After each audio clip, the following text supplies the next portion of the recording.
ये स्टोरी जब आप लोग को ऑफर की गई, स्क्रिप्ट जब सुनाया गया, तो आपको कहीं ना कहीं ये दिक्कत नहीं है कि यार ऐसा स्टोरी है, अगेंस्ट जा रहा है, ट्रेडिशन के कल्चर के अगेंस्ट जा रहा है, ये सब देख के? एक्चुअली मुझे पता ही नहीं था कि मस्तराम है कौन, और जब हम लोग मतलब पूरी फिल्म शूट करके वापस आए थे, of course I knew that he I mean what the story is about, but मुझे ऐसे पता नहीं था कि it's a fictional biography about a real, I mean somebody who is real, you know.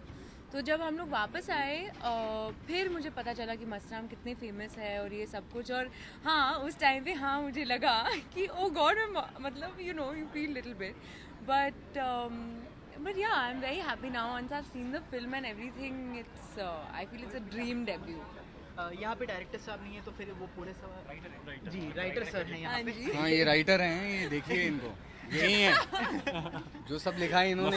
Exactly, इनको पूछो ये सारी चीजें। सर ये आइडिया कैसे आया? सोच कहाँ से आपने? फिर आइडिया मुझे अखिलेश ने दिया था। बचपन से इनके मन में पनप रहा था ये।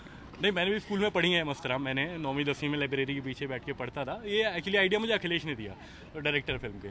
तो उन्होंने मुझे बोला कि मस्तराम तूने पढ़ी है, कुछ can you think of something, कि कुछ स्टोरी सोच सकते हैं। देन हमने सोचा, चलता रहा माइंड में।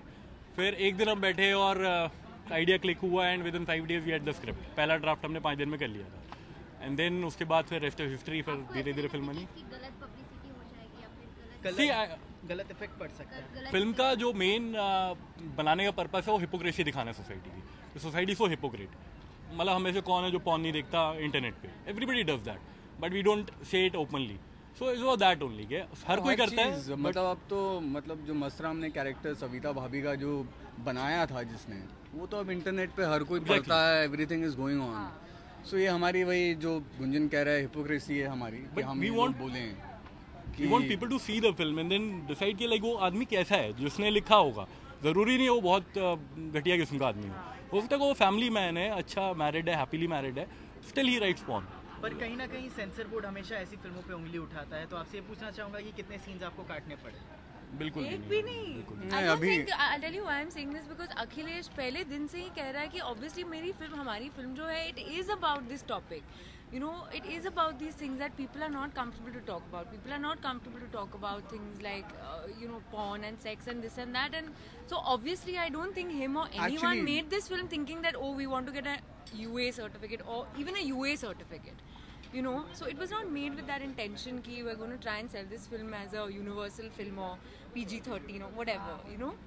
So I think that was very नहीं, clear बट from... हमारा एक ये था कि हम फिल्म में राइटर की कहानी है, इसका उल्टा उसकी कहानियों की कहानी नहीं है, राइटर की कहानी है, उसकी लाइफ कैसी थी। तो वी ट्राई टू जितना उसको सेटल करके without doing any body show और sleeve, we wanted to show that story. तो वो आई थिंक वी आर, क्योंकि ये कैरेक्टर अपने आप में, because it is about a porn writer, so obviously हम कुछ चीज़ें डिस्कार्ड तो नहीं कर सकते थे इसमें से।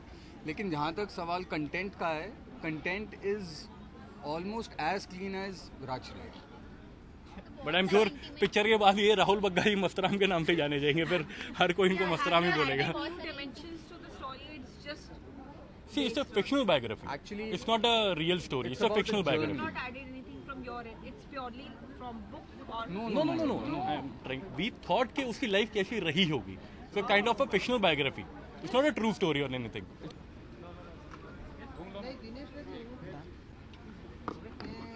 राजी, आप हर जगह छाए हुए हैं, बड़े से बड़े एक्टर्स कह रहे हैं कि आप जनरेशन पूरा मिटाने वाले हैं, बड़े से बड़े एक्टर्स धकेल के ऊपर आने वाले हैं। उतरे फैन फॉलोइंग आपकी बढ़ चुकी है, ट्विटर पे बहुत सारे फॉलोवर्स, हर एक चीज़ आगे, क्या कहेंगे इसके बारे में? मतलब यार मुझे तो बिल्कुल ऐसा नहीं लगता कि ऐसा कुछ मैं करने वाला हूँ। आई थिंक मैं तो बस ईमानदारी से अपना काम कर रहा हूँ। But I am really grateful to all these people जो उनको जैसे लगता है मेरे बारे में। I think God is been really kind to me. भगवान का बहुत आशीर्वाद है मेरे ऊपर और मेरे माँ बाप का बहुत आशीर्वाद है कि अच्छी फिल्मों का हिस्सा बनने का मौका मिल रहा है। I am just happy. Queen के साथ उनके बादशाह, यस, क्वीन के साथ उनकी बादशाही, करेक्ट। क्वीन आ रही है 7 मार्च को और काफ़ी एक्साइटेड हूँ मैं। बहुत ही अच्छी फिल्म बनाई है हम लोगों ने और मैंने देखी है film and I am really proud of it. Kangana आप क्या पूछ रहे हैं? जैसे कंगना के साथ कैसा लगा काम? कंगना के साथ काम करके बहुत मज़ा आया यार। मतलब she is really grounded and she is really a sweet person. और इस फिल्म में उन्होंने बहुत ही बेहतरीन काम किया, बल्कि आई कैन से मतलब इस फिल्म में उनका आज तक का बेस्ट काम है। इस इवेंट पे आने का क्या रीज़न होगा? ये मसराम की वजह से है या अपने फिल्म का प्रमोशन?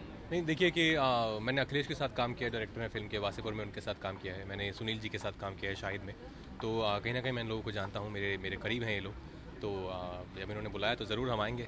जिस तरह आपके लुक में कुछ नए वैरायटी दिखने मिल रहे हैं, मतलब न्यू लुक है, तो उसका क्या रीज़न है? ये एक मैं फिल्म कर रहा हूँ सिटी लाइट्स, जो हंसल सर डायरेक्ट कर रहे हैं, शाहिद के बाद हम दोनों फिर से दोबारा साथ में काम कर रहे हैं, और इसको फॉक्स स्टूडियोज़ और विशेष फिल्म प्रोड्यूस कर रहे हैं, तो उसी के लिए मेरा कैरेक्टर है जिसके लिए मैंने ये लुक रखा हुआ है। विशेष फिल्म प्रोड्यूस कर रहे हैं आपने कहा, और हाल ही में कॉफी विद करण में महेश साहब ने कहा था कि सेम चीज़ आपके बारे में कहा था कि he wants to work with you in each and every film he makes.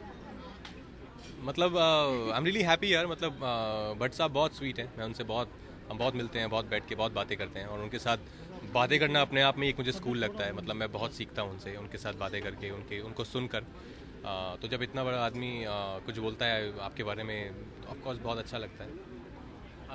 Hansal साहब कुछ नाराज लग रहे हैं सेंसर बोर्ड से शाहिद के सर्टिफिकेशन को लेकर, जी भी फाइल किया है, तो वो रामलीला को कैसे सर्टिफिकेट मिला, वो जी क्या कहना आपका इस मामले में? मेरा ये कहना है कि उनका किसी भी फिल्म के प्रति कोई नाराज़गी नहीं है, उनकी नाराज़गी है कि मतलब शाहिद को जो ए मिला है तो वो उसके लिए जानना चाहते थे कि ऐसा क्यों किया गया है, क्योंकि बाकी काफ़ी फिल्मों में वैसी चीज़ दिखाई जाती हैं और उनको यूए दे दिया जाता है, तो शाहिद में ऐसा क्या था जो उनको ए मिला, तो इसको जानने के लिए उन्होंने आरटीआई फाइल किया था, बल्कि किसी और फिल्म से उनकी कोई नाराज़गी नहीं है। राजकुमार, मेरा एक सवाल होगा, आप मुंबई से नहीं है, पर आप मुंबई में आए तो मुंबई के लोगों ने आपको बहुत ज़्यादा प्यार दिया, लेकिन हाल ही में बहुत सारी घटना ऐसी हो रही है कि लोगों को मुंबई से बाहर निकाला जा रहा है, मोस्ट स्पेशली नॉर्थ इंडियंस को, तो इस सभी चीज़ों के बारे में क्या कहेंगे? Is it right?